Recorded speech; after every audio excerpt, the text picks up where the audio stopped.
Hello, everyone. Welcome back to the Football Amigos show. It's your boy Mide. Yes, you only have me today for our week eight, game eight predictions. Of course, our other resident amigos, Sam and Ayo, they will be back. Don't worry, amigos. They will be back, I promise. But you have me today to give you the predictions for week eight. We're back. It's been an awesome international break. To be honest, it's been amazing. It's been a blockbuster set of games. There've been upsets, of course. I can name a couple of teams that have struggled, but of course, being originally in Nigeria, and it's a very happy feeling to know that there's still hope and we can keep going in the competition. And it's also a lesson as well too that you have to do well when the time comes for you to perform and get the goals and the points you need early on so that as you finish up the group stages and the qualification games, you are not in a position where you are under pressure to perform. You've already done what you need to do. So I will continue to support them as always, and I hope they make it. But we're back. International games are over. Now we focus back on the Premier League. We're very excited to jump back to week eight, and I will give you the predictions today. Like and subscribe. Let us know your thoughts about those upcoming games. First up on Saturday is Arsenal playing against Fulham. Arsenal is going to be playing away to Fulham at Craven Cottage, and it's always a derby game. When Fulham and when Arsenal comes to town against Fulham, it's always a derby game, and both teams based in London, you can tell it's going to be a feisty one. Arsenal has been playing very well over the past couple of weeks, really since the season started, and they now have gears, as we said before, for them to go from controlling games to dominating games to defending well and controlling the narrative really of the entire game and nullifying their teams as well with not just quality players but players that play to instructions of Arteta. And I've been very impressed with Arsenal and how they've executed a lot of their game plans in first half and second half of the season. Fulham have done well. They have started well. They are where they are because they have improved.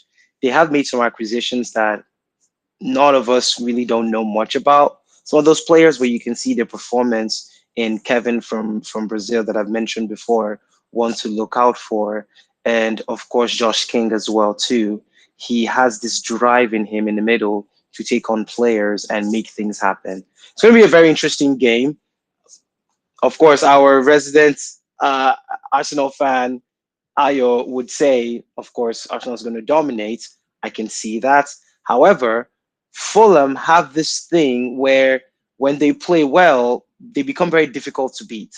And when they get their goals, they become even more difficult to beat. Now, I can see Arsenal dominating possession in this game. I can see them playing more so on Fulham's defensive third, Arsenal's attacking third. I can see Arsenal trying to go from the wings to attack them and not just going through the middle.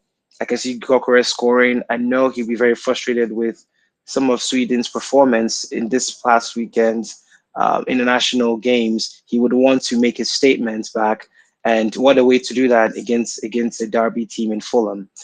I think the game is going to end 2-1. It's not going to be as easy as we think. However, Arsenal might turn it up if they do want to do that. We will see. But I will predict 2-1 for the game. Arsenal winning that game as well, and then marching on. I mean, guys, like and subscribe. Let us know your thoughts about that game and what you think is going to be the final results and who you think is going to score some of those goals as well. Next up will be the big game on Sunday. Liverpool versus Manchester United. That is another derby game as well. It's a weekend of derbies. I can tell you that. There's a lot of teams that are close in close proximity with themselves in the same city and playing against each other. You call that a derby. United is playing at Anfield away to Liverpool, and the critics who say Liverpool is going to dominate the game. I can understand that. However, with the way they've started this season, I'm not so sure. Now, I don't want to get carried away with United because we have not being a stable club on the field, off the field as well. Some might argue, yes, we haven't been stable as well, but you can only play the team that's in front of you. And we do have the ability to play a style that nullifies Liverpool and their attacks. And we just have to be more clinical when we get our chances in the game because it will happen. We saw Crystal Palace play against Liverpool, and we saw how that game ended. It was like a basketball game, back and forth between both teams. If we make it that way, we have to be more defensively tight at the back, and we have to be more clinical in front of goal. We need to also try to control the midfield as best as we can, which is going to be interesting from Amram to make his selection based on the game that he has in front of him. I would go with a lot of the players he started with in that game against Sunderland that we won and actually played very well. I would play those players. I would just play them. I wouldn't change anything. I would leave Sonny Lemons there as the goalkeeper. I think he had a very good debut game against Sunderland, and I would play him there because he actually has a presence that we've been crying out for. Someone stable, someone that knows how to make a save, someone that knows how to dive, someone that has good reflexes, but not just that, accurate handling of the ball when they do catch it, and wonderful distribution as well. That's what we need. Someone that knows what they're doing behind our defensive line. And then everyone else, it would be the same thing. Yes, I love how Amram is becoming more dynamic. We've seen it against Sunderland where he had about three formations. One with the back five where we don't have the ball. That changes to a front five where we do have the ball and are attacking in Sunderland's defensive third. Having three midfielders behind that and two defenders behind that as well, flipping that formation. I hope he does that. I hope he's more flexible as the season goes with formation because you have to observe the team that's in front of you. Of course, research before the game is very important for you to do, but you have to have multiple plans for different scenarios based on what you observe on the field. And this has been a critic and a frustration from Amaram with how he is very stubborn with his decisions. And I can see why he would do some of those things, but in the Premier League versus playing in Portugal, it's very different.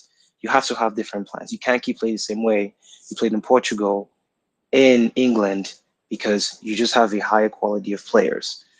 It might be fast in Portugal. It's as fast as in the Premier League as well too. So it's going to be an interesting game. I will always support my team, Manchester United, and say it would be a 2-1 game. Liverpool will score first. I can see that happening. And they will have chances. They wouldn't score. Sané Lemons will have one of his best games, I hope. I hope the atmosphere doesn't take over his performance, and I hope he just shines and show us why we actually bought him into the team, no matter how young he is. If you perform well, no matter how young you are, you should play because that way you become better, you gain more experience, you become mature, you fix your mistakes, you learn based on observation and experience. I hope the game would end well. I would say 2-1, a 2-1 win for Manchester United. We would come back in the second half. We would change our style of play and our tactics and how we attack. And towards the end of the game, we will score and we will defend well. However, I can also see a game where it ends 3-2 against United just because of how Liverpool have performed this season. They've been very inconsistent, and you can get at their back four. You can. It's very easy to do that based on if you make sure that you take on Kanate 1v1 on Van Dijk 1v1, or you try to go from outside and make your runs into the box behind the defensive line. You can get at them. You absolutely can. The question now becomes how consistent can you be in front of their goal to shoot on target? That's going to be the thing. So it's going to be again, it's going to be a very interesting game. Looking forward to watching that and enjoying the game. Amigos, like, share, and subscribe. Those are your thoughts about that game and your prediction of a scoreline. Again, I will go with a 2-1. Oh, however, I can also see the game going 3-2 for either team, especially based on how they've started. Amigos, like and subscribe. Let us know your thoughts about that game as well. As mentioned, we'll have more content for you. And yes, the boys will be back. Don't worry, they'll be back. But I hope you get to enjoy some of the games that are coming up this weekend, and we can properly enjoy the Premier League for a long run before the next international break starts into next year to wrap up some of the qualifiers and get us ready for the World Cup. I cannot wait for the World Cup. Of course, it's going to be African Cup of Nations during the winter time as well. Looking forward to that, of course, for our African countries, but cannot wait for the World Cup. Very excited. It's been an amazing international break this weekend. We are back to the Premier League. Very excited. Get behind your team, support them, and let's get the conversations going. Like, share, and subscribe. I hope you have a wonderful rest of your day and weekend. As always, amigos, stay positive. See you in the next content. Take care.